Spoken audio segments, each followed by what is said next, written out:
Good Sunday evening, high school sports fans. Joe Gillaway with Lingelstown Gazette Sports live from the Orchard Street studio. And this is our high school football week 10. That's right, guys. Week 10, man. It kind of flew by there, but we still have 5 or 6 more, hopefully, or for sure. This is our recap show, and I'll be joined momentarily by our panel of experts, along with our opening guest, as soon as we're done thanking those responsible for bringing you tonight's show, our Lingelstown Gazette Sports Platinum sponsors. And they are Capital Region Insurance Agency, Payer Apparel, Team PA, AAU Basketball, Ted's Bar and Grill, The Tire Mart, American Legion, Post 272, Crystal Bob at Iron Valley Real Estate, Hoffman Ford, Tonino's Pizza, and Sam Hartley Decking. Thank you to these great local businesses for their continued support of Lingelstown Gazette Sports and our area student athletes. We also like to thank, we do this on a weekly basis, Penn Live. We use some of their photos just about every week, and these are professional photographers at Penn Live. They do a great job, and we just like to tip our cap to them for allowing us to borrow a couple of photos here and there. So very nice of Penn Live and those photographers. Upcoming, we don't have any opening coach guests right now. We kind of stayed ahead of the game all season long. I think we had 4 in a row kind of scheduled out, tonight being the 4th.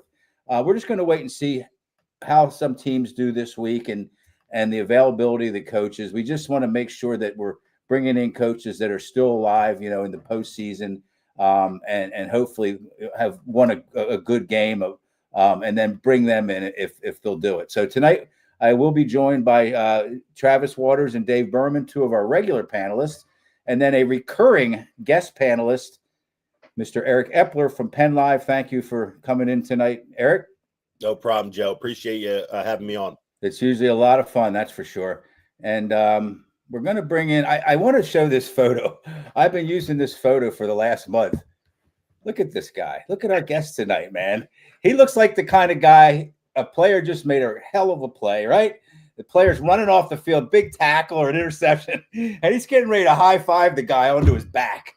That's the kind of coach you want to run off the field to that kind of coach right there. I can tell you that right now. I'm sure his players love playing for him. So let's bring him in here, and he is second-year Mechanicsburg head coach Dave Heckard. Do I have that right, Dave? Are you like super pumped up when your guys make a big defensive play? I mean, why are you doing me like this, man? I mean, come on. Man, I couldn't find a better one. I thought that was pretty good. No, there's enough floating. There's enough floating around out there. You can find a lot. I'm sure if you dig. But yeah. Well, welcome. Stuff. We really appreciate it. Thank you. Thanks for having me, and thanks for all you guys do for local sports too. It's great. Yeah, it's a lot of fun too. So let me just kind of set the stage here. You're in your second year at Mechanicsburg. It's an exciting time to be at Mechanicsburg, period, athletics-wise. I mean, there's a lot of good sports programs over there, boys and girls. You guys have been moving up to 6A in some sports, up to the Commonwealth with some sports, and there's very little kind of there hasn't been much of a period of trying to acclimate yourselves to the higher. Now your football team hasn't moved up in either yet, but it's just a great sports school, I think, Coach. And you're in your second year, 20-2 overall, 9-1 this year, 2 Keystone Division titles in 2 seasons. Here's a number that for the folks at home, hope you're sitting down. Your team conceded 29 points to the 2nd through 6 teams in the Keystone, and that Shippensburg finished second down to Mifflin County, who finished 6th. 29 total points conceded. That's less than 6 points a game to those 5 schools.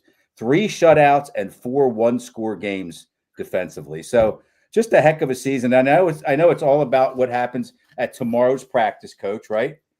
That's right. But I'm still allowed to congratulate you for a nice 10 games, right?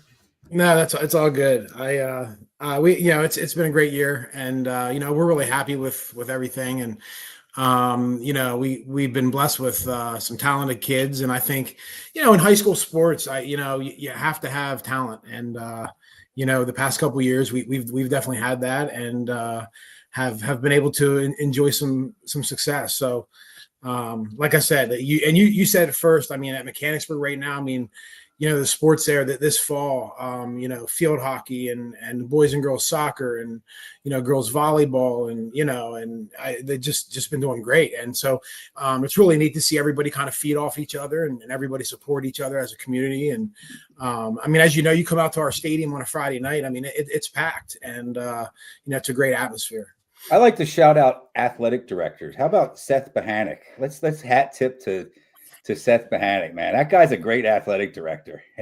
No, he is. He's done a great job, and to your point too. A lot of those sports have moved up to 6A, and haven't skipped a beat. And and then there's other sports in the winter and spring that have done the same. So it's good to see. Yep. So let's move it around here. Let's start with Eric Epler. Coach, you mentioned the atmosphere and the community support that you guys get. That was one of my questions. I see a lot of football games. I go to a lot of stadiums, and it's almost I'm not quite ashamed at some places where the attendance is lax, but I feel sort of bad because I remember the showdowns, the big games, and things like that I used to play in way back in the Stone Ages. There would be 8,000 to 10,000 people stuffed into the place. And, a lot of these schools, a lot of these programs don't play in front of, but maybe 600-700 people on a good weekend. You guys are always stuffed at Frederick Field, and just to have that what kind of advantage is that for you guys to basically be playing in front of that kind of audience every week, it seems. No, yeah, I love it. You feed off the energy and, I think having that small town environment is big too. On a Friday night when the games are over or right before games and you're driving through town, you're going to see people walking, to the game, from the game, blankets in hand. And, it's a good atmosphere. So we're fortunate for that. And, for me, even growing up and, playing at Cumberland Valley, Mechanicsburg, that field was like it's one of my favorite locations to play football, I think, in the mid-Penn. Just a beautiful setting out there by the railroad tracks. And, especially in the fall, the leaves start changing color and falling. It's a beautiful stadium. And the crowds there are incredible. I feel like, you go there, literally for the game on Friday night against Shippensburg, people were standing in line at the gate, before it opened. That's good to see, and kind of brings you back, a little bit. I feel like, back in the 80s and the 90s, before social media and before all the craziness, that's what people did, and games were packed, and that's what you did on Friday nights. You played for the community, and the community supported you. And I think some places you get away from that a little bit, but at Mechanicsburg, I think it's still alive and well. So I remember watching a Mechanicsburg Cumberland Valley game there with John Ritchie playing for Cumberland Valley on a Saturday afternoon. Yeah, and I just remember standing there thinking, this is high school football. This here is what it's all about right here. Yeah, freshman. I was 14, 15 years old. I was I know exactly what you're talking about. You remember, right? Beautiful, brisk fall afternoon. It was great. Dave Berman? Yeah, Coach, nice to finally see you from afar, though, in person. Yeah. All right, first round matchup, District 3, first round. Give us a scoop. No, we have, we play Redland, who we played earlier this year, and everybody knows what Jamie has done since he's become coach there, and really brought that team a long way from last year, and they do a lot of good things on the football field, and as a team that here in the second half of the year, they started out hot, but in the second half of the year, a little inconsistent at times. They have some big wins, but then have some questionable losses. So, coming into the playoffs, that's a team that's dangerous. So, I think, I just sent the guys a message today. I said, hey, it's, enjoy the spoils of a division title here tonight, and enjoy all the compliments. But come tomorrow morning when we're in the weight room tomorrow morning at 7 a.m. I said, that's over, and it's a new season here with the playoffs. So we're not looking past anybody, and we're going to be prepared as we can be for a solid playoff I mean, they're in playoffs, so they earned it, and they're a playoff football team. So And real quick, that's how we're. from No, go ahead. their game with Mifflin County the other night. That was one of the big win of the year for Mifflin County and major momentum for them going into their playoff. Yeah, I mean, I think anytime, and especially in high school football, I feel like, you start making plays and you're an underdog and you're in a game and you think you can beat somebody. It's going to be a football game. And that's kind of what happened there. I felt like, Mifflin County did a pretty good job at answering back and moved the ball well and did a lot of good things in the game. And then they were in it to win it and came out on top and caught some momentum at different points. And, momentum, in my opinion, is one of the biggest factors in high school sports today. And, Mifflin County caught some there, it seemed like. So, good for Mifflin County, and but definitely made things interesting as far as the postseason and Redland and all that. So, correct. How about Travis Waters? Coach, how you doing? good. How are you, Travis? Good. I just remember you at Cumberland Valley legend there on the mat and on the football field. That was a long time ago, Travis. That was a long time ago. It wasn't that long ago. But the legend label never goes. Legend label never goes. Yeah, That's right. So we kind of talked about this all year. The Keystone division was the most competitive, by far the most competitive division in the Mid-Penn. So you guys are like, how are you get kids up every week, convincing them to, that you can lose any week? Because it seems like every week is almost like a playoff game in the Mid-Penn Keystone because it is so competitive. No, I think that one of the most difficult challenges that you face as a coach is each week, playing that new team, a team that, you might just come off a big win and you play a team that maybe has 1 or 2 wins and hasn't having a good season. And, you got to convince the kids that this is the most important game of the season, is always the next game. And, that's something that I feel like we coach and make sure that those kids each week, when we go over a scouting report, I mean, it's a Super Bowl each week. And, that's the most important game in front of us. And that's tough today because I feel like, kids today and everybody's, there's so many distractions, right? Like there's so many things going on, so many distractions. So to have kids like hone in each week and focus in on, that next opponent is definitely a challenge, but something we try to do. And I think has paid off for us. Yeah. Your guys look like they're having a lot of fun out there, Coach. I told you off the air, I've watched a bunch of, at least 5, maybe 6, beginning to end. And they have a lot of energy, a lot of enthusiasm.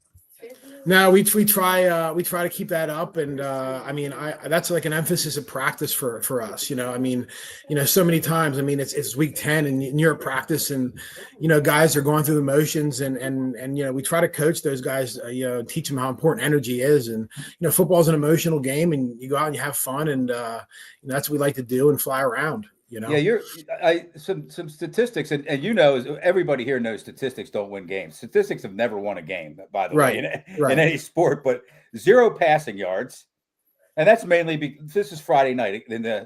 I think the postseason started Friday night for you guys. It did, buddy. But and that's not a testament to your quarterback because you hardly threw the ball. So yeah, 0 passing yards, but 0 turnovers.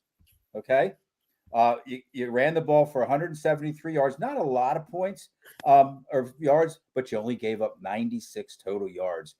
That to me, after watching you, that looks like a coach Dave Heckard coach offense. I mean, I'm sure you have a coordinator that handles most of that stuff, but it seems like you keep things close to the vest.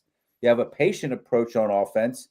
You play for field position. You limit penalties, take advantage when given opportunities. That kind of thing. And that's really frustrating for an opposing team to be playing against a team with that approach. Did I get any of that right? Is that kind of the way you guys approach things, with patience and just kind of limiting mistakes and taking advantage when it's presented to you? Yeah, no, if you were to ask me this question 365 days ago, our offense was way different last year, and greatest show on turf last year. Yeah, how about it? Yeah. So, but here's the deal. It's high school sports, right? Like, so kids leave and you have a new type of group. Like, so how are you going to utilize the talents that you have and put yourself in the best spot to win games. And I feel like, maybe it's a little bit of the old Cumberland Valley, a little bit of Tim Renfro coming out of me, but I feel like, you protect the football and you're able to run the ball and play good defense. You're going to be in ball games. And, I feel like, to your point, this year we struggled at different times putting the ball on the ground, and something that we've tried to work on here at the end of the year is controlling the ball and not turning the ball over. But I mean, I feel like defense wins championships, right? So keep the ball on the ground, be able to run the ball. You can run the ball in any type of weather. Right. Hey, it can rain, snow, sleet, hail, all through the playoffs for all I care. But also the running part and no passing yards. I mean, we were talking about that today as a staff, and I do think you're going to have to balance that up a little bit here coming into the playoffs and be able to throw the ball. But again, our quarterback hasn't thrown an interception all year. Phenomenal. And I mean, I think he has. One was considered, but it was kind of like a bobbled type thing. But that being said, when you're not doing that, it's tough to beat you. So. Protecting the football is a big part of what we do, and playing discipline and good defense. Yep. It reminds me of your team this year, the way you play offensively, very similar to our better teams they're called the Central League down here in Delaware County. Teams like Strathaven with the wing T, Marple Town, Springfield Delco, and of course the other one is Garnet Valley, the Veer, the wing T. Down here in that league, with multi-sport athletes, a lot of ice hockey guys crossing over, lacrosse. It's a very smash mouth, old school style, and it's worked. Yeah, and so we'll see. We'll see, but so far it's been working for us, and we'll see what happens here in the playoffs. So, Eric Epler. Yeah, despite what Joe said, we sports writers, coach, we love numbers. But they don't win games, though. They don't win games. So I give you that. We do love the numbers. But 8.1 points allowed per game defensively. And if you look at that, that's a ridiculous number in itself over a 10-game stretch in the Keystone Division, which Travis says obviously the competitive level has been bumped up several notches over the past 2 years. I think the nearest closest mid-pen team to you is a little more than 4 points allowed away, which is also ridiculous that no one's fairly close to you guys. I know we talked ad nauseum up preseason about how this defense should sort of rule the roost for you guys and get you in a position where you guys want to be. But are you even surprised maybe at how well that this defense is sort of operating, considering the competition, considering the grind, and all the things you have to go through, little nicks and bruises over 10 weeks? No, we've been happy. Especially even moving into the beginning of the season with what we lost last year. I mean, we lost our entire defensive backfield. We lost, a good linebacker in the Bardo kid, and but that being said, we did feel that we had a pretty good core nucleus of defensive linemen returning. We had 3 of our 4 starting defensive linemen, and I feel like and some good ones, and it starts there. Both sides of the ball. You give me a good line on the offensive side or defensive side of the ball. I mean, I'll take that over anything. And the other thing I have to mention is, I mean, my assistant coaches and our staff just do an outstanding job. I mean, there's a ton of experience there. I feel like we come into a Sunday meeting and, our coaches know exactly what we're doing, knows exactly what the other teams are trying to do. And I'm in awe of them, and we come out to practice, and, our guys in the defensive backfield, our linebackers, they're in the right spots. And, guys might be more athletic than us at different times, but, very seldom will we be out of the right place. We're in the right spot. So, I have to credit my assistant coaches. Those guys do a great job. And, I mean, it takes talent too. So, we have some good kids, but we're really happy. I mean, right now with our defensive backfield, our linebackers have improved immensely throughout the season. We had some younger linebackers step in and in my opinion, are some of the most improved kids on our team. So, not only are they playing well together, but they're improving each week. So that's good to see. Good. Travis? Yeah, Coach. Actually, I don't. It's not really a question, but more of a comment. Something you said really resonated with me. You talked about how last year you kind of like the offense was a little more wide open. Now this year you have different personnel, and I think it speaks to being a great high school football coach. Especially and I'll say a public high school football coach where you're not going to be able to go out and I think we know what he was getting at. You have Yeah. the kids that are walking the halls in your own school, and that's with respect to the private schools. But it is a little Sure. different. Right. It is a little bit different. You have to be looking at who's my ninth, my 10th, maybe my 11th graders that I'm going to be using to fill in for these guys. I mean, you can't really replace a Josh Smith. You have to kind of try to replace his numbers and his production, Right. but I guess that was probably the comment that he was making, is that we all think you do a great job of kind of plugging in, or you have this year from last year, Yeah. No, I think really.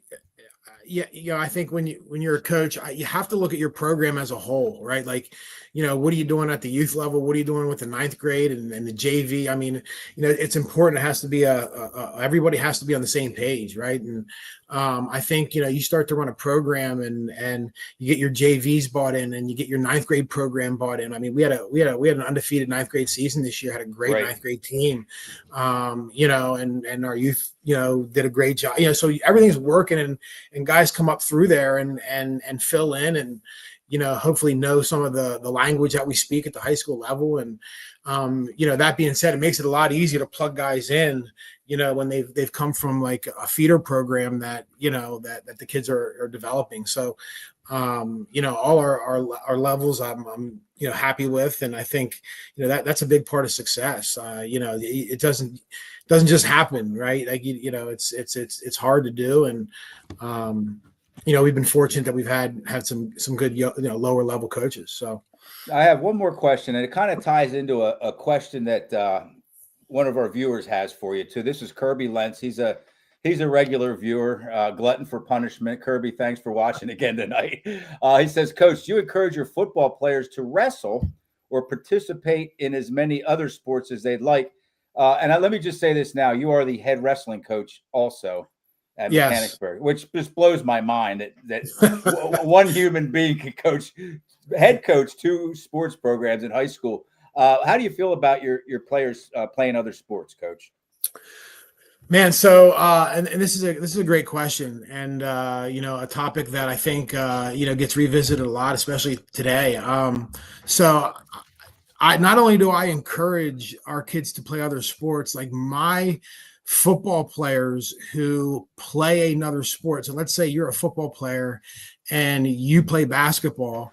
Well, we have winter weights for people who don't play a winter sport, but those winter sport athletes are not allowed to come into the football weight room. You know what I mean? So not only like are they encouraged to play another sport, like they're not allowed to come into the football weight room. And if they're playing basketball, like that's what they're focused on. If they're wrestling, that's what they're focused on. And the same thing in the spring, right? Like if we'll get a whole new 30 to 35 kids that are going to be kids that are not doing anything in the spring that are going to be in the football weight room. But if you're playing baseball and you're running track, like you're not allowed in the weight room. I want your time focused on that. And not only will do we not allow you in the weight room and we encourage you to play, like I love going and supporting. Like so I go to baseball games and go watch the kids play basketball, and I think that's important. And I think it's tough because the drive is that everybody's chasing that scholarship. Everybody wants to go to college. Everybody wants their kid to be the Division I athlete, and I get all that, and that's great. But I think sometimes like you're so focused on all that you lose touch of now, right? Like what do and you're so focused on your future and going to college, and that's great. But like live in the now, and you're only 16, 17 years old.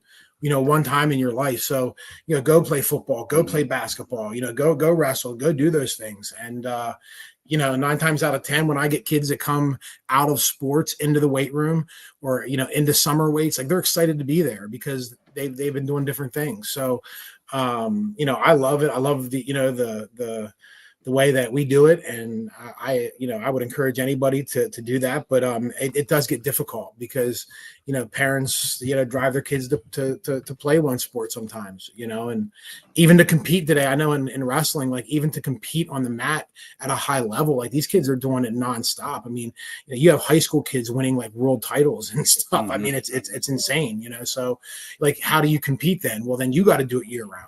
So it's just like a big, I don't know. It's a big conundrum, but I don't know. We definitely encourage kids to play multiple sports, and not only do we encourage it, like we live it, we preach it, and that's what we do. So, well, I wanted to just take a moment here to kind of shout out Clay McAllister, because I wouldn't call it quite an anomaly that a head coach can coach two sports in one school, but it's very rare. And you have two within the walls of Mechanicsburg High School. And Clay McAllister does a great job coaching girls basketball. Eric covers Clay in his program, and baseball. And Eric has Clay has district championships in both sports. So I guess the last thing, let's just try to. I don't want to keep you here too long, but how do you do it? How do you coach both sports, especially I think back-to-back seasons? You mentioned Clay. Clay and I talk a lot, and just coaching, and just a great human being. But that being said, I think it first starts at home, right? Like, my wife is just an unbelievable support, and my girls, support. I mean, they're involved in it all. I mean, they're at every game. I mean, my wife's at every match, supporting. So I think that's a key piece, and you have to have that support at home, and but for me, it's what I've done my whole life, right? Like I've played football and wrestled since I've been, little kid, and whenever all this started happening, and like, coaching wrestling and football and all that. And I talked to my wife about it, and she said to me, she was like, you do, this is what you've been doing forever, so just keep doing it. So yeah, I don't know. Like I said, I don't know if it's, she's supporting me or she doesn't want me around. But I'd say the former, not the latter. as long as it works, right? Yeah, right. But no, it's I've been fortunate, and it's a lot of fun, and we'll see where it goes from here. But all good. Coach, thank you so much. We didn't mean to keep you over time here. It was just a great interview, and I know Dave and I, we learned some things about you today that we didn't know. You've been working with Eric for a little bit now, but 9-1 on the season, Mid-Penn Keystone, back-to-back division champs, big deal there. Like you said, you can exhale for a little bit, but got to get rocking and rolling first thing tomorrow morning. Get ready for Redland. So we wish you well moving forward, and hope everybody stays healthy, and that continues to just have fun and 1 week at a time get W's. So thanks very much. Coach. Yeah, thanks for having me, and thank you guys for all you do for high school sports. I know it doesn't go unnoticed, and I know the time you guys put in, and appreciate it. So please tell Seth and Clay I said hi. I will. All right? Thank you guys. Okay. Yeah, take care, guys. Have a good evening. Take care. All right. So that was good. Great interview there, huh? Dave, how about that? Absolutely. He's kind of like your favorite coach's favorite coach. Like if you ask the coach, like, who's your favorite coach? He said Dave Heckard, and not every coach kind of fits that bill, but that was a great interview. So let's do this. We have Eric kind of on the clock here. He's got to go do some adult stuff here later. Oh yeah. Meaning shopping. So we call this Outside the Lines. Here's some things going on off the field at some schools around the state. And we kind of sort of fly through this stuff. How about this one, guys? Eric, I know you're familiar with this. The Whippeal, District 7. Administrator Vince Sortino said it's an option for them to go to 4 classifications up until the state championship tournament. Are you guys familiar with that at all? I saw the article. Yeah. Eric? Yeah, I saw it too. It's a little bit new to me. I had not heard that before. I had not heard any sort of rumors that was in the works. I wonder how much of it is the fact that, obviously in the 6A ranks out there, they've only got 8. I believe it's 7 or 8. Yeah. Yeah. So, and obviously it sort of seems like it's a down year for everybody except Pittsburgh CC. Right. So I'm assuming that's where it comes from. A lot of the decisions that are made, and granted, District 3 has been sort of challenged with this too, that the bigger schools sort of make the rules.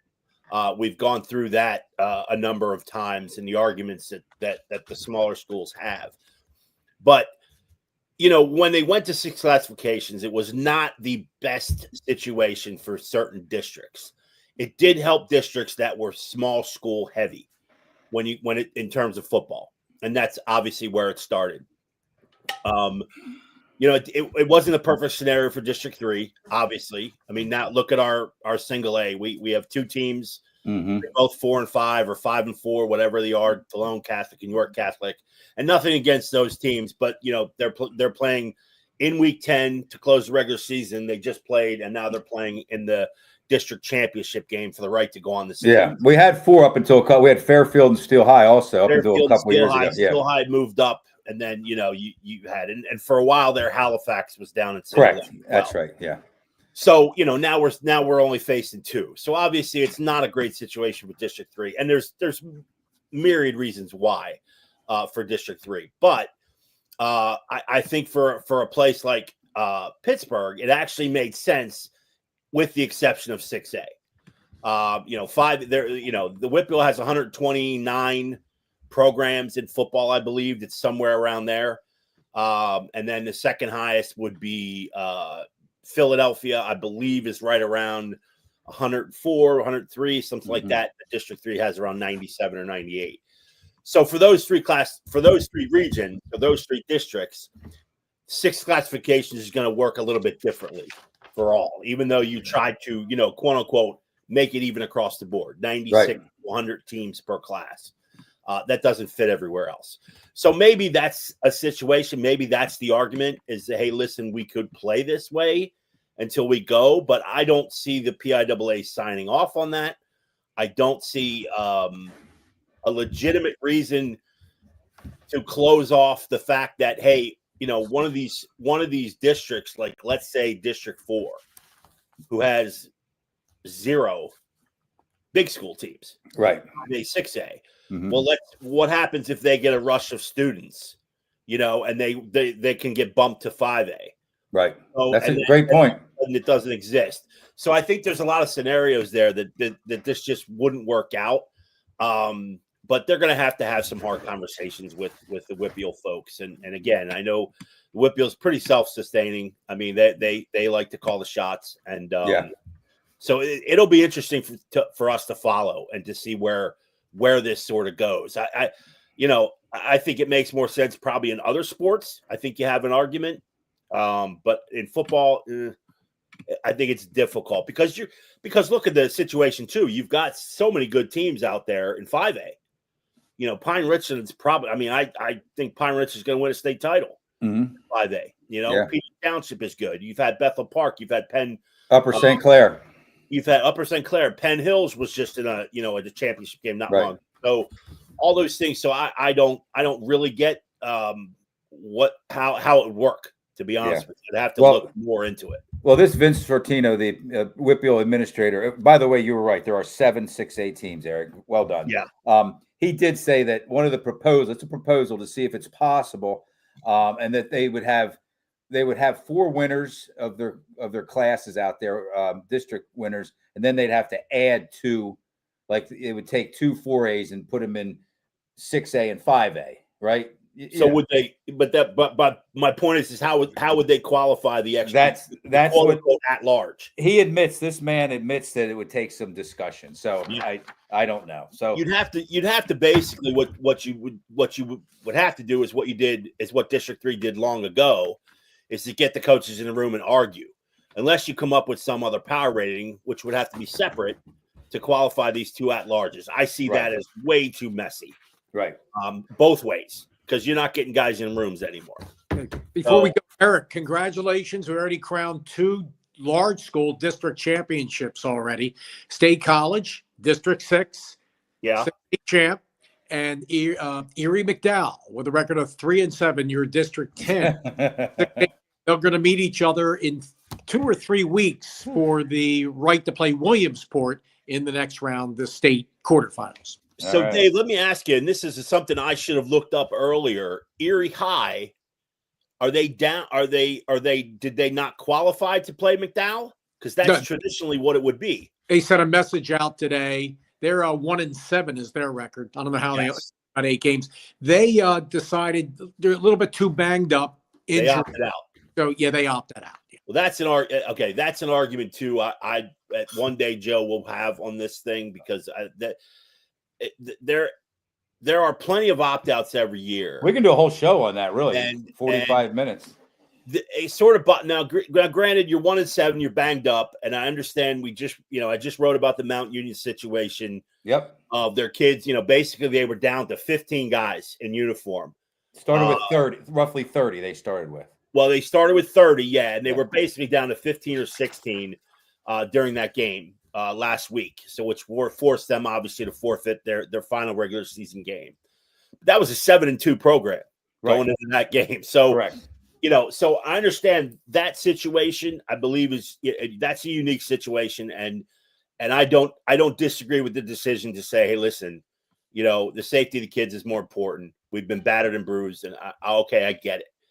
But when a team is healthy, even if the record is sort of not up to par, I just don't agree with opting out. I understand a lot of the teams in District 10 do it. It happens mostly in District 10 at the small school level. Some years I've seen 6-7 teams opt out, and I don't understand the concept there. I don't understand the reasoning there. When you're healthy, yes, okay, maybe you're 5-5 and you're probably going to get plastered in that first round, but I just don't know what you're teaching your kids. Yep. In that situation. But if there are legitimate reasons to opt out, I get it. Some districts actually have a 500 rule. They say to themselves, if we're not 500 or better, we don't qualify, which I'm assuming is the case that Altoona is not going to play State College in District 6. Well, also in District 10, Meadville, they opted out. Yeah. Along with, let's see here, Franklin and Warren, all 3 of them. They were 3-7, 1-8, 3-6, 1-8, and 1-8. I mean, how they got, I don't think that everybody has to be 500. No, I'm saying some districts, District 6 actually used to do that. Juniata was under the 500 rule years ago. And it was, and as little as like 8 or 9 years ago. And the rule was, if you didn't make 500, you weren't eligible to go in the playoffs. If that meant there were supposed to be 2 teams in the final, if that meant, hey, this team's automatically anointed a district champion, so be it. Line Mountain was in the same situation in District 4. For years, they operated under 500 rule. Steel High went to the state semifinals about 5 or 6 years ago after finishing the regular season under 500. Remember that game? I think they lost to Steel Valley. Yeah, and we don't have that. We don't have the 500 rule. But this 500 rule was written into I don't like that. I don't like that. I don't think anybody uses it anymore. But I'm saying it wasn't too long ago when that was the case. Hopefully, we will merge the 6A, 5A Erie teams in District 10 in the District 7 and Altoona Mifflin County State College in all sports through the District 3 tournament, like they have lacrosse through there and field hockey. And you have Central Mountain too as well, still, right? I would put them like for Altoona, Hollidaysburg. You can put them in District 7 and District 4-2 tournament. Put Central Mountain.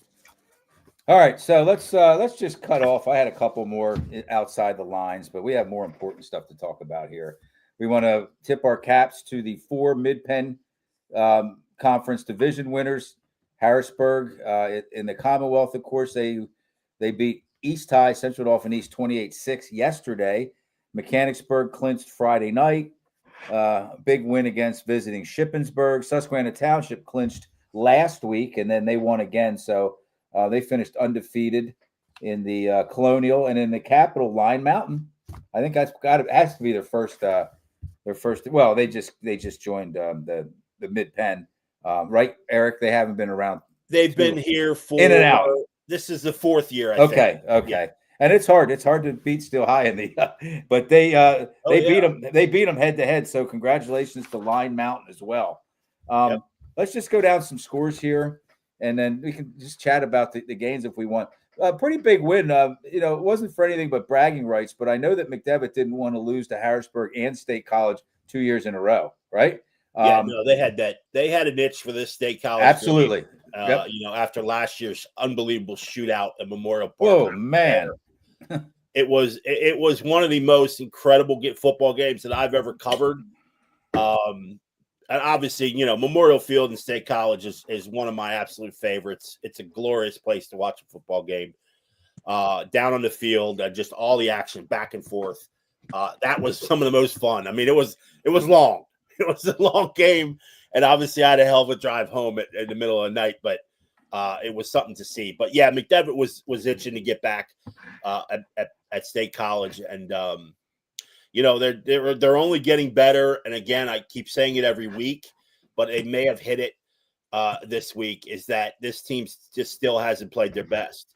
Yeah, I mean, I agree. And Jerome LaRue Jr. now is coming on. They're running him a lot more. I think they're trying to reserve a little bit more for Nazir. Their running back, their ace running back, 1,600-yard rusher last year, who also obviously doubles as a linebacker. So they're trying to, I think, save him really for the postseason. But he's been tremendous, and their young wideouts are just coming along, taking one more step every week. Nobody has, no one has glaring numbers. Nobody has a 9-catch, 148-yard, 2-touchdown game. But Sebastian Williams is spreading the ball around. That defense is the X factor for them. It has to be, actually, to be honest, because once you get into the dog days, November and the weather starts setting in, you're going to have to rely on that defense. Mm-hmm. And they've played very, very well. I think they're giving up, probably the starters are giving up maybe 12 points a game if you factor everything in. So, they were really looking forward to hosting the Lions on Friday. Cumberland Valley 48, Cedar Cliff 17. That kind of surprised me. I saw that game maybe going either way. That's in my infinite wisdom. And I will say this: Cedar Cliff joined the Commonwealth last year, and they've showed up. They've absolutely they belong in the Commonwealth. They still haven't beaten those. They're 8-2 versus Central Dauphin, Chambersburg, Altoona, East High, and Carlisle. They're 0-8 versus Harrisburg, McDevitt, State College, and Cumberland Valley. So they haven't taken that next step where they're beating the more competitive teams. But you know what? They look like they belong, I think. So you're saying they're kind of like Penn State, right? Yeah. They haven't been able to beat the top 10 ranked teams, but they've beaten the teams that should be. And I'm saying this as out of respect. I think they look like they belong in the Commonwealth. Hey, listen, they're 6th seed. They absolutely belong. Colin Gillen does a fantastic job. Mm-hmm. There are, I'm not going to name them, but I'm going to name Colin. There are probably 6 to 7 coaches in the Mid-Penn where if I show up, I expect that every single down, those kids in his uniform are playing max out. Mm-hmm. He gets maximum out of every athlete that he puts on the field.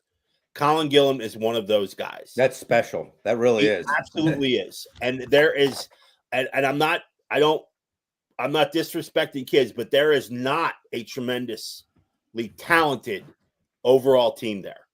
He has had to work. Right. No, that's right. That's right. He's had to work, and his staff has had to work really hard to put a really quality team on the field, and he does it every single year.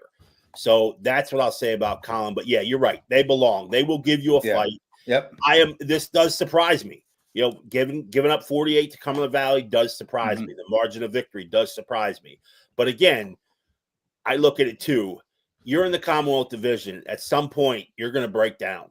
Absolutely. If you can last 9 weeks and don't really truly break down until week 10 a little bit, I'm not saying anything bad about you. Right. Absolutely. Yep. All right, Dave Berman. How about this Redland?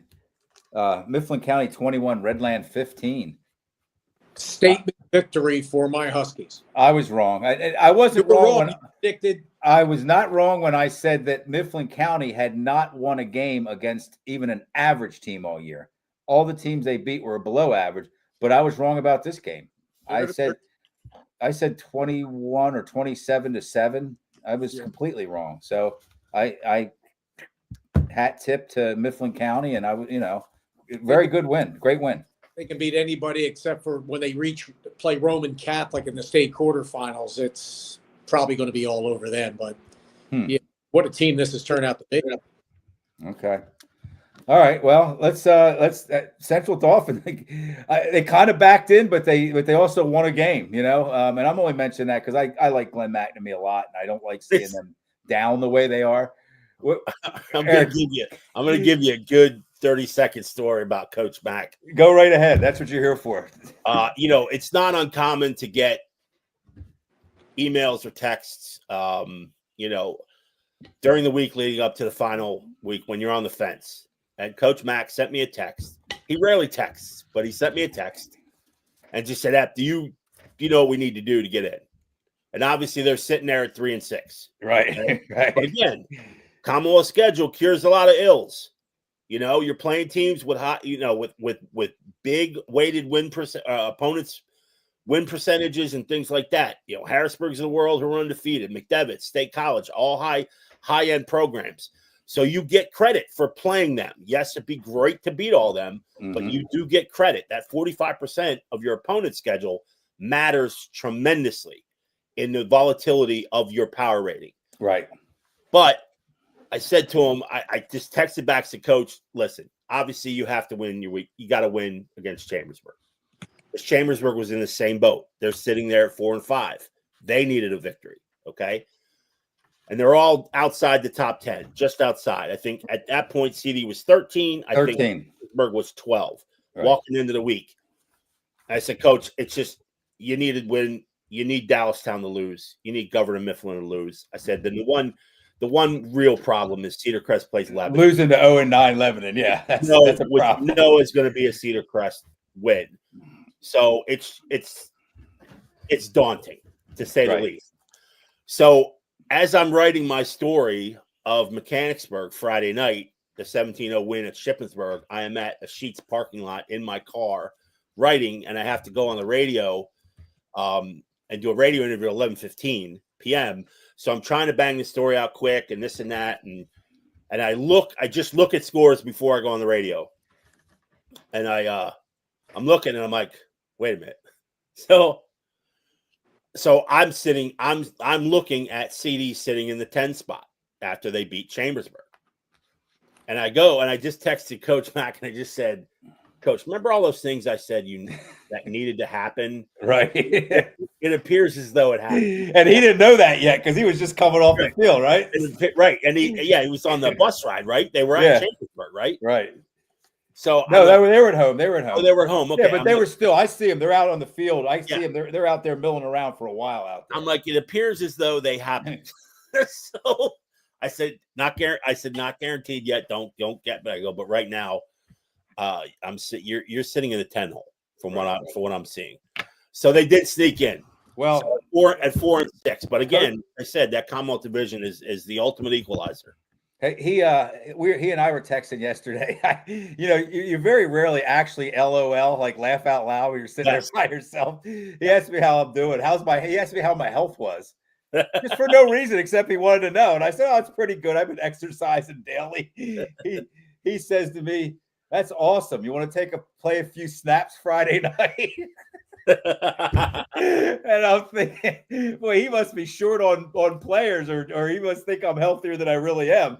Yeah. So anyway, let's segue, guys. And Dave, I know that this is something you were looking at too. And Anthony Andrioli, one of our followers, one of our weekly viewers, Berg as a 2 seed. That's bulletin board material for them. Explain a little bit. We're not here to turn you into Albert Einstein, but it does get confusing for most people why a team like Harrisburg, who has one more win, they're 10-0. Central York is essentially 9-0. On paper, it looks like Harrisburg played a little bit of a tougher schedule, at least on paper. Why is Central York the 1 seed by thousandth of a point of points, right? Yes. How'd that happen? Yeah. Well, Dave, do you want to answer this? You want me? You.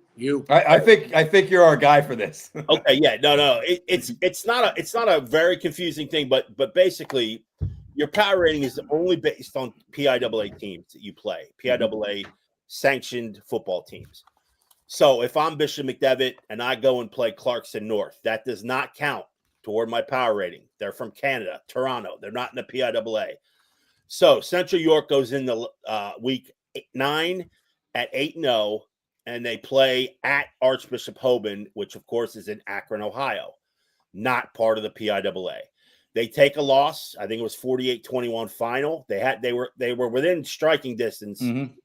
26-21, and then all hell broke loose. I think they played well for most of the game. 3 defensive touchdowns, or two defensive and a special teams touchdown by Hoban did in the Panthers. So obviously that puts them at 8-1 overall, but they're 8-0 according to the PIAA and the power ranking seeds.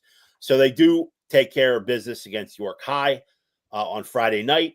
That puts their power rating based on a 9-0 record. And obviously they have a very good strength of schedule. It is fractional behind Harrisburg.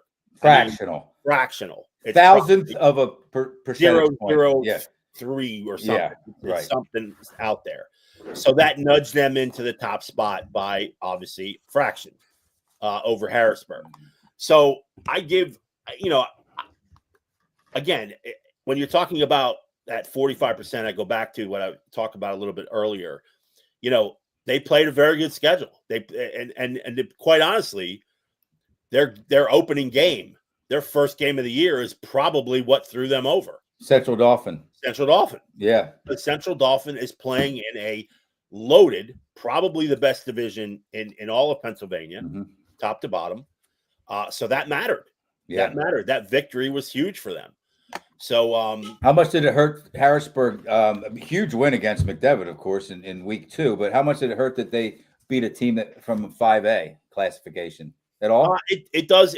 Yeah, it does matter. I mean, it does matter. And again, it's just you're dealing in if you get 1.2 for winning a 6A game, you might get 1.1 for winning a 5A. It's that right. The margin is that small. Right. So that's why Central York snuck into the one. All right, we did the best we could, Harrisburg fans. That's there was a lot of ire over that this afternoon. Yeah, and it really is what it is. I follow it with basketball too, and you kind of scratch your temple and go, "This team's way better." The power rankings are not designed to figure out who's the better team.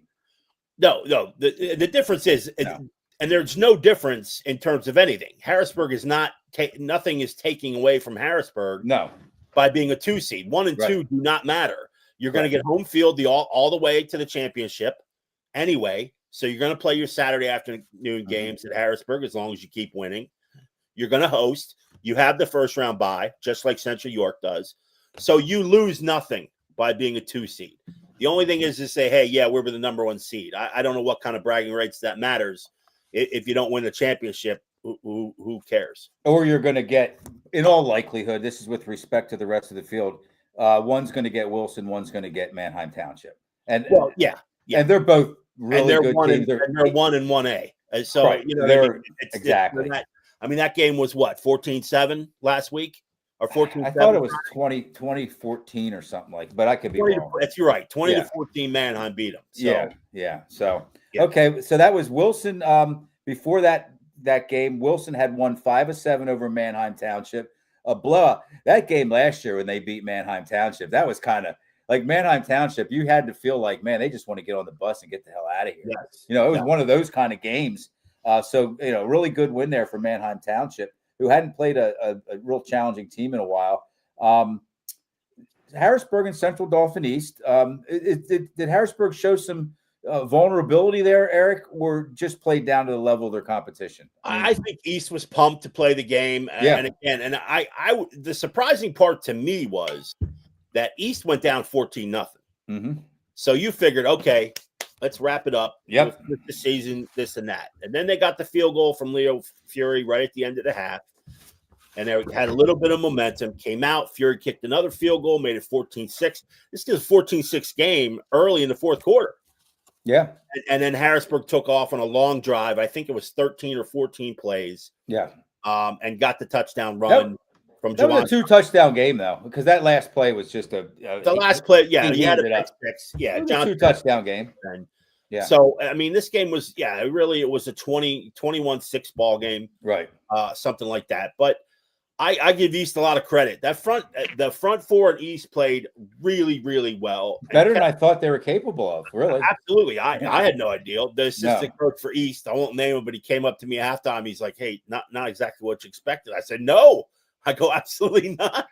That game probably beats Central Dauphin, Altoona, and Chambersburg. Yeah. If you could play the same game against them. Yeah. I mean, and I know they were down guys. I don't think Anthony Chase was their starting quarterback in week 5. Yeah.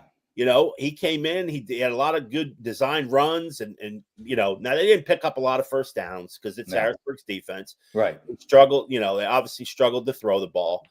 But, they packed it in. They said, listen, this is our Super Bowl. It's our last chance. And they gave Harrisburg a run. And I don't think Harrisburg was fully expecting it. So get you guys, Dave, make sure you're looking at this screen now. I want to show you guys something. I watched the Mount Carmel.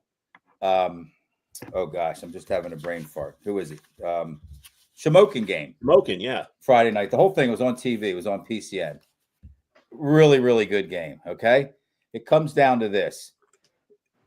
Mount Carmel's winning most of the game. Shamokin's 9-0. They're undefeated. Yep. Ranked number 1 in the state. 1 or 2. Yep.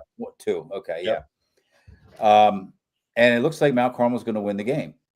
So Shamokin scores late. They line up for an onside kick. 58 seconds left. Here's the onside kick. All right. The ball, the team in red, the guy's receiving, he's getting ready to receive the ball, right?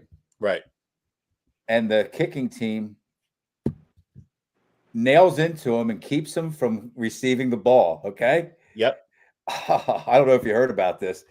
You cannot interfere with a receiving team try to recover an onside kick in high school football. This is NFHS rules.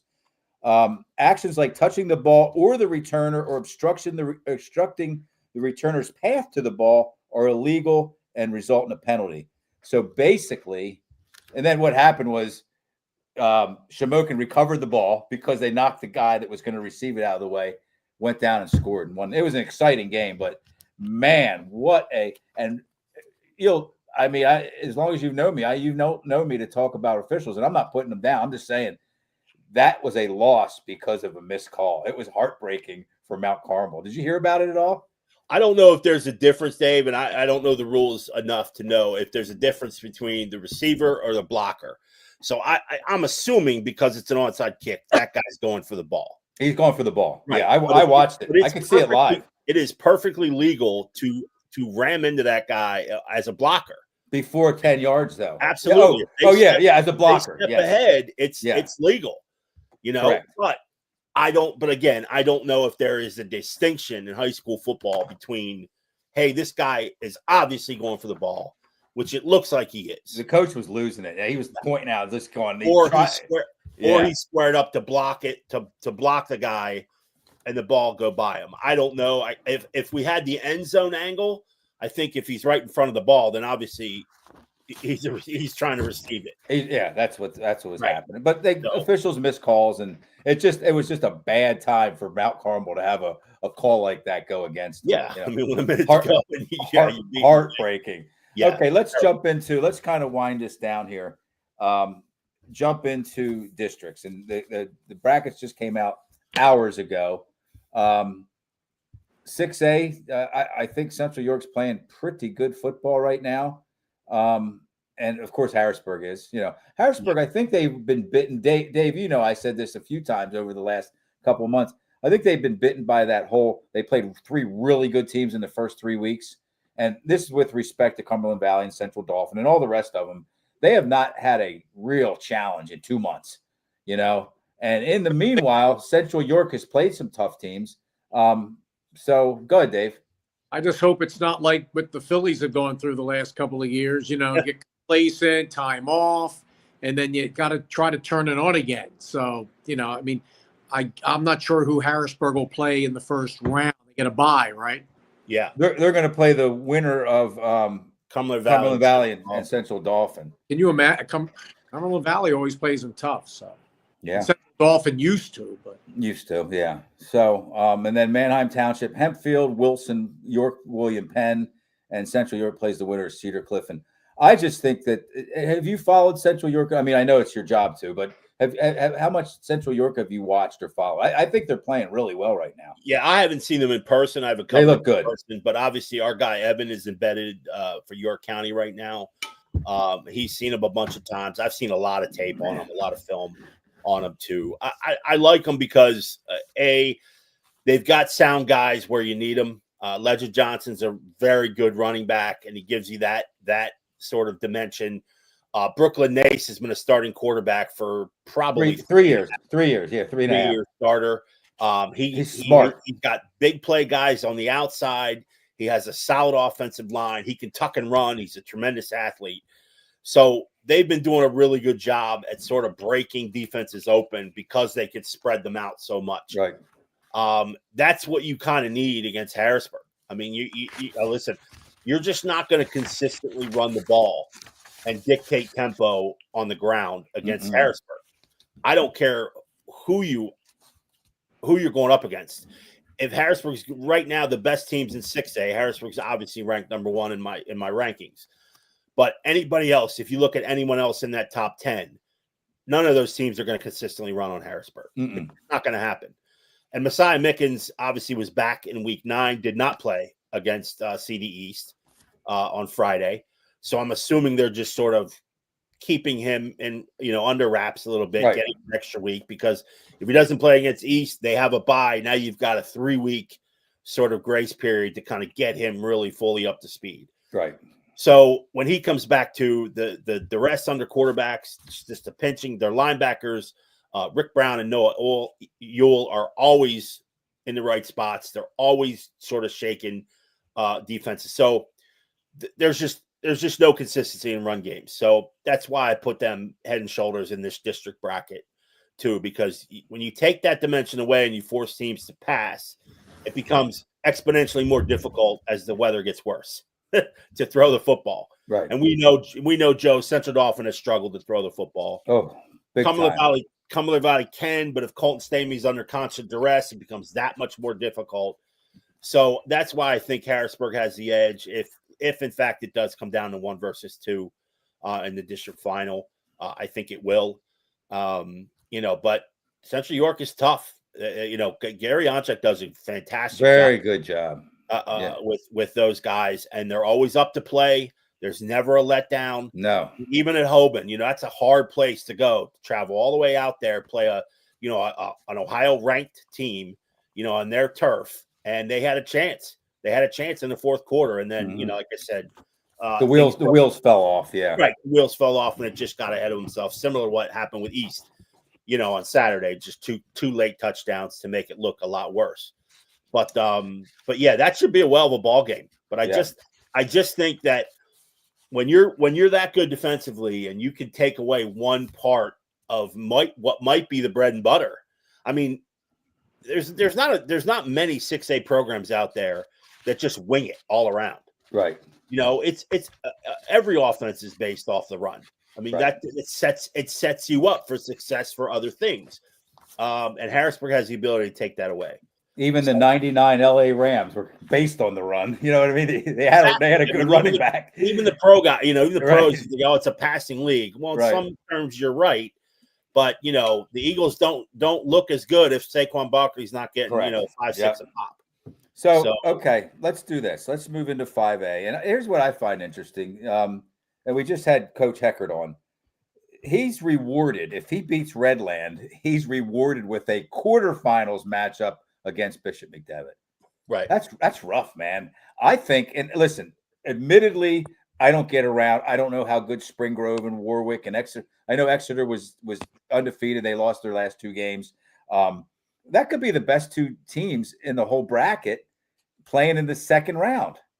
Yeah, and we don't want to. Obviously, you don't want to overlook what Redland's done. No, it could be. That's why I say could be. And That's not going to be a picnic for no, Mechanicsburg. especially Right. Redland coming off that loss to Mifflin County. You typically have a really focused, quality week of practice after games like that. Yeah, and in Mechanicsburg again, when they played McDevitt last year, it was tight. Obviously this is a much different Mechanicsburg team, but it's a better defense. It's a better defense, and not for nothing, but McDevitt has been susceptible to teams that are good running teams. Right. At times. Not for 48 minutes, but at times. So you figure Mechanicsburg can make some hay on offensively against McDevitt. But in the end, again, that 48 minutes is the biggest problem. I think to try to get over that hump against a Bishop McDevitt team that's so explosive and their defense is only getting better is going to be difficult. I mean, it seems to me that, if you get a Conestoga Valley McDevitt matchup in the semifinals, that would probably could be the best game of the bracket. Okay. So that stuff better than I do. It might sound, this is kind of like lazy journalism or just like a lazy comment, but it's definitely McDevitt's to lose. Yeah, I hate to say that, but it really is. That going into a season, if you're McDevitt, you feel like we have to win a district at least. You just have to play so well. You can't make turnovers. You have to establish the line of scrimmage, which is difficult. Right. McDevitt's got size, speed. McDevitt can get down 2 touchdowns early and I feel like they're even. It's nothing. Yeah, and the one thing too, McDevitt really has not chosen to stretch the field that much this season. Mostly it's been intermediate passing. It's they get 3rd and 6. They have no problem running a little 7-yard curl and getting the first down and continuing to push that running game. I mean, McDevitt is a running offense. They're not. This is not Stone Saunders winging it around. This is a running offense, and but there's just so many options to try to lasso. How do you pick? You try to pick your poison, but there's always somebody that can wreck you. Okay, let's move to 4A. Dave, how about this, man? Out of that field, we've had 3 of these coaches on this show as our opening guests. Joe Heaton, I believe, was the first one from Susquehanna Township. Bob Wolfram from Why I'm Missing. And then Brett Myers was it last week, Dave? Yeah. This is what an exciting class of teams in District 3, Eric. I think, and this isn't typically the way I approach stuff. I think any of the top 4 teams can win this. This is without a doubt the most highly entertaining and highly anticipated bracket in this. Wow. Without a doubt. Do you think any of those 4? I mean, I'm including West York. They don't get the print that most of these teams do, but they're really good, aren't they? West York is very good. They're very good, but now can they withstand a Twin Valley? No, I don't think so. I just think that's where the rubber meets the road. Twin Valley is so physical. They're very good. The running back Drew Engel has been tremendous. Lucas Myers has been running back, been tremendous. Drew Engel's been tremendous. Their line, it just shoves you around, and they do not let their foot off the gas. So, if they would happen to get up, 10, 14 points on West York, and West York has to kind of change their stripes a little bit to get back in it, that's even going to make it worse. So I absolutely think Twin Valley is going to make the championship round. And, you could have a Susquehanna Township Why I'm Missing semifinal in the other one. That'll be interesting because it's purely a clash of styles. And I don't get out to many games anymore because I stay home and watch 5 games right in front of me on Friday. I would go watch that Why I'm Missing Susquehanna Township game. Yeah, that's going to be impressive, and that'll Hannah being the top seed, that'll be local. That'll be at Roscoe Warner, right? If it does happen on November 14th. But yeah, it'll be interesting. I mean, I don't. I know Twin Valley trucked over Why I'm Missing. They trucked over Lampier Stroudsburg in the past 3 weeks. But I anticipate that Why I'm Missing is going to be playing with a chip here. I think they'll get by LS, and I think that's going to be Hannah's going to need to play their best game. I don't think they've done it yet. but Hannah will need their absolute best to take out Absolute best. Yes. Yep. Okay. So let's just kind of breeze through the last three. Dave Berman, do you remember when Berks Catholic was like perennially one of the best teams in the state? Well, they're back with a what is it? Are they the number one seed, Eric?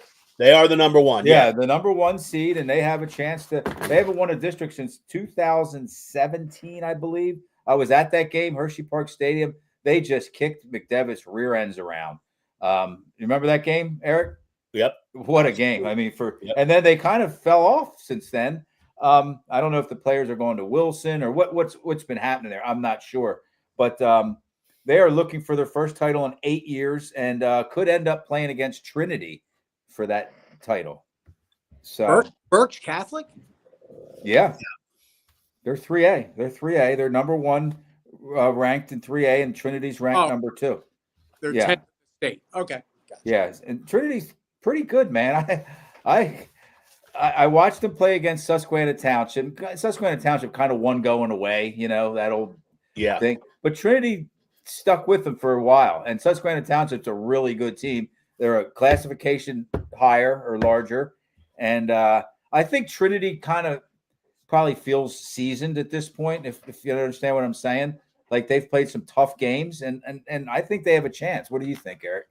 Yeah, there was some question too. I mean, Mason Boyer was stepping in at quarterback at the beginning of the year, so they kind of eased him into it. And obviously, you've got a really big, Brandon Harris had an unbelievable debut season as a freshman, terrific linebacker, and now they're starting. Obviously, they're featured back now, so he's tough to bring down. But Boyer has a really good ace in the hole in Maddox Jarzinski, the wide receiver. They don't terribly run deep routes with him, but he always seems to find the space in the secondary. I think he's probably close to 55 or 65 grabs on the year so far. Had another big game against Middletown just on Friday night, and they had a 28-14 lead, and Middletown came all the way back and had a shot to beat them. But Trinity's an interesting group. I think Trinity will make the final. I thought, I'm not going to call them a sleeper because obviously you usually don't call a 3 seed a sleeper, but I think they will make the championship round. But Berks Catholic's a team too, where, in the preseason, we considered them being like a team to watch in the rankings, but they had lost a couple guys, in sort of the, I guess you'd call it camp. It was right before camp. They had lost some guys to injury, and it was sort of a wait and see with them. Right. Well, they're 8-2 now, and obviously the top seed in 3A. So they're going to get a battle. I think Big Spring is going to give them a battle. This Big Spring team is tough. They're not abundantly talented, but they run the ball hard. They play hard, and 6-4 from where they were projected to be is night and day. So I think they'll give Berks Catholic a little bit of a challenge there too. But I think Trinity will play for a title, and I think it'll be against Berks. I remember a year plus ago, at the beginning of last season, the buzz was, who's this Kevin Yarnovich? Why would they hire the offensive line coach? Oh, it's just an interim thing. I remember the statement that it was made by, I think, the athletic department. It looked like they were hiring. I was like giving him a chance, like, see what you got. And man, I think, I had him on a show last year. I had a chance to interview him, talk to him. He's a real humble guy. He's a really nice guy, and he just seems like such a football guy. He's bright as can be. So I'm happy to see him doing well, because I think he's a good guy. Yeah, he's very well respected, and when they hired him, it was the right call, I thought. Absolutely, there was some, with Jordan Hill leaving then, and the crossover and all those things. It was a little bit of uncertainty. Am I wrong though? It wasn't the buzz like, why are they hiring him? How's he going to replace Jordan Hill? He's just an offensive line coach, and he's been around some winning rich and tradition program. He was a Steel High coach, and I think the thought was maybe, obviously losing a guy like Jordan Hill, who was always, Jordan Hill was always sort of destined to be hired by, at Penn State. I mean, that would have happened had he not been had needed some clearances and things like that. It would have happened years before. So for Jordan Hill to leave, obviously, and then they were wondering, well, where do we go from here? We got a big name coach there leave. So what do we do? And but the right thing is for them was to look internal because, like I said, Yarnovich is so well respected for not only his football acumen, but just the way he treats the players. I like him a lot. He's with, I mean, he's been fabulous to all media that I know of. Every interaction I've had with him, he's been very accommodating, very generous with his time, and just the kids play hard for him, and that's at the high school level, man. That's all you can ask for. Absolutely. So he's done a great job. I mean, they've had some blunders. They've had some moments where they haven't looked, like they're up, but they always seem to get there and do, and find a way.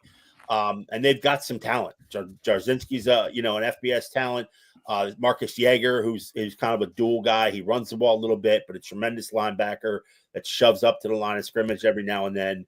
And they've got some talent there, and if they put it together, I think they'll make a run here. It's not. I don't think it's out of question to think that they can win the district and move on to states. I totally agree. So let's just real quickly. Steel High's poised for another district championship. They play Columbia in the opening round. Winner of Halifax, Lancaster Catholic. I don't think we need to get into that really at all here. And then York Catholic versus Stallone Catholic. Okay, before we get to our players of the week, Dave Berman, I'm going to give you a moment. You already got to talk about Mifflin County, your other two teams. How about Coatesville? They got a W. You were there. You were public address announcer after two losses, losing their quarterback. Ortega played a few, got in there. Oh, did he? Okay. So they played good. Again, it's going to be very, very tough. First round matchup, Perkiomen Valley, who's 6-4, gave them a very good game earlier in the year. Well coached. Have a tremendous sophomore quarterback, Massaja. Keep an eye on him over the next few years. Coastal should win that game. And then Chester, you're right. Okay, took the words out of my mouth. Go ahead. First, yeah, perfect season ever, 10-0. Coach Dennis Shaw.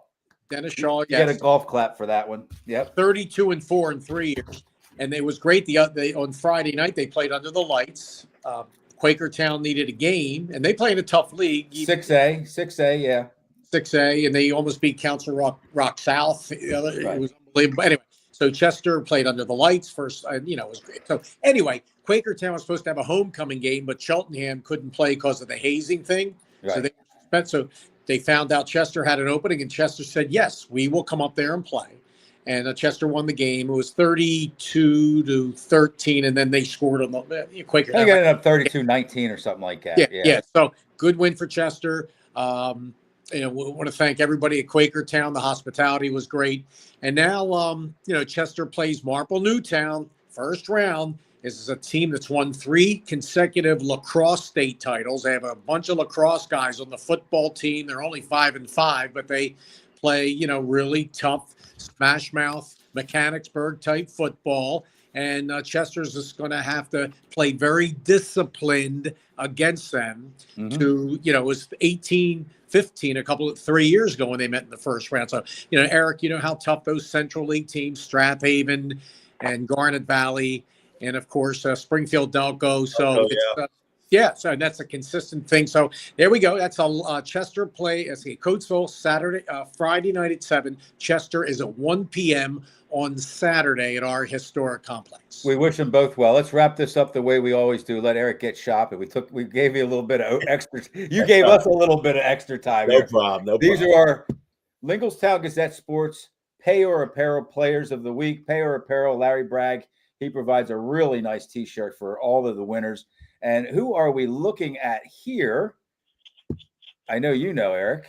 It looks like Brody Pines. That's who it is. Big game for Brody Pines at Cumberland Valley Friday night in that big 48-17 win over. I don't know if Cedar Cliff's like a rival yet, but they're going to be soon. There's probably a rivalry brewing. So let's call it a kind of pseudo rivalry game, especially with playoff implications. But Pines had 6 receptions for 123 yards, 2 receiving touchdowns, again, in his team's 48-17 win over Cedar Cliff. So we will get a Linglestown Gazette Sports Payor Apparel T-shirt over to Brody. And hats off to you, buddy. That's a really good game. 123 yards in the air is a nice game there. So let's Let's take that out. And I'm still learning how to use this thing here. How about this game? Eric, you probably know where I'm going next with this one. Who's that guy there? Yeah, that's probably the guy at 307 rushing yards, right? Oh my gosh. Yeah. Jerome Ross III from Steel High, 23 carries. I started doing the math. I got my calculator out. That's just a lot of yards per carry, okay? 23 carries for 307 yards, 4 rushing touchdowns in his team's 46-30 win at Newport. So Brody Pines, Jerome Ross III, great games for both of you. Big wins for both teams, and we wish you both well, you and your teams, in the postseason. So that's going to do it. Fellas, thank you very much. Dave, as always, and Eric, thanks for – you really helped me out, Eric. I couldn't convey that enough over that text, but I knew it was going to be Dave and me kind of dueling back and forth for an hour and 15 minutes. So I'd pay to see that. Oh, man. Absolutely. It wouldn't be good. Trust me. All right, Dave, thank you, bud. I'll talk to you sometime this week. Eric, go shopping. I appreciate it. All right. Thanks, guys. Take care. Thanks, everyone, for tuning in.